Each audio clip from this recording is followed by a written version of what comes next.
इंद्रदेव के इस श्राप के कारण महिलाओं को हर महीने झेलनी पड़ती है मासिक पीड़ा।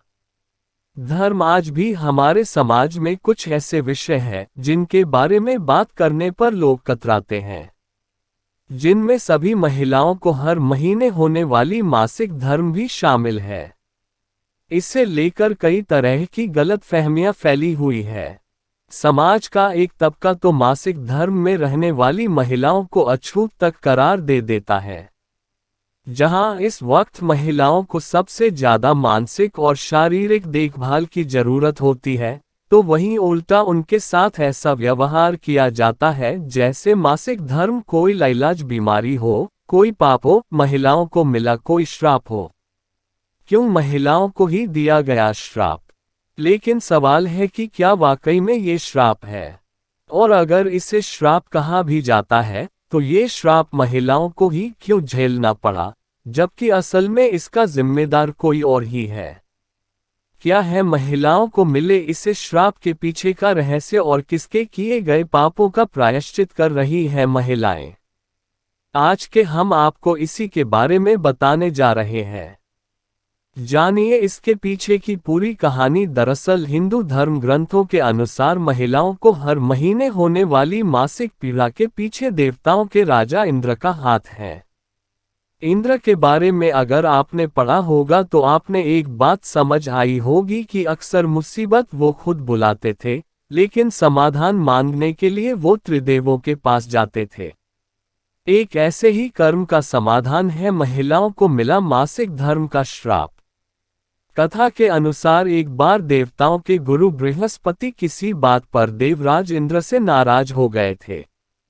उन्हें मनाने के लिए इंद्र ने ब्रह्मदेव से मदद मांगी, जिस पर उन्होंने इंद्र को किसी सिद्ध पुरुष की सेवा करने की सलाह दी।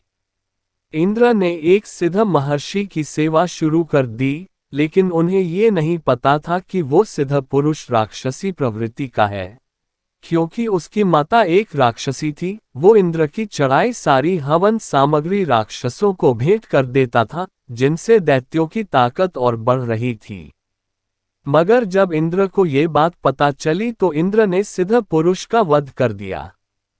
चूंकि भले ही सिद्ध पुरुष राक्षसी प्रवृत्ति का था, लेकिन ब्राह्मण था, इस कारण इंद्र पर ब्राह्मण हत्या का पाप लग गया।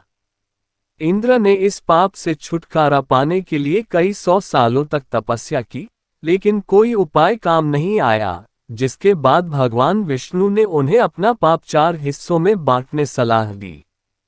इंद्र ने अपने पाप का एक हिस्सा पेड़ को दिया और ये वरदान दिया कि वो मरने के बाद खुद से जी सकता है। एक हिस्सा पानी को दिया, जिसके बदले पानी को ये वरदान दिया कि वो किसी भी चीज को पवित्र कर सकती है। पाप का एक हिस्सा भूमि ने लिया, जिसके बदले इंद्र ने भूमि को ये वरदान दिया कि धरती पर लगी चोटें खुद भर जाया करेगी। 3 श्राप के साथ मिला ये वरदान पाप का चौथा हिस्सा महिलाओं को दिया, लेकिन महिलाओं को इस पाप को लेने के कारण उन्हें हर महीने मासिक धर्म की पीड़ा सहनी पड़ेगी ये भी कहा। लेकिन पाप का एक हिस्सा लेने के बदले इंद्र ने महिलाओं को ये वरदान दिया कि संभोग के वक्त महिलाएं पुरुषों की तुलना में काम का आनंद ज्यादा ले पाएगी। यानी कि इंद्रदेव के ब्रह्म हत्या का पाप ही हर महीने महिलाओं के शरीर से मासिक धर्म के रूप में निकलता है और महिलाएं इसी पाप को झेल रही है।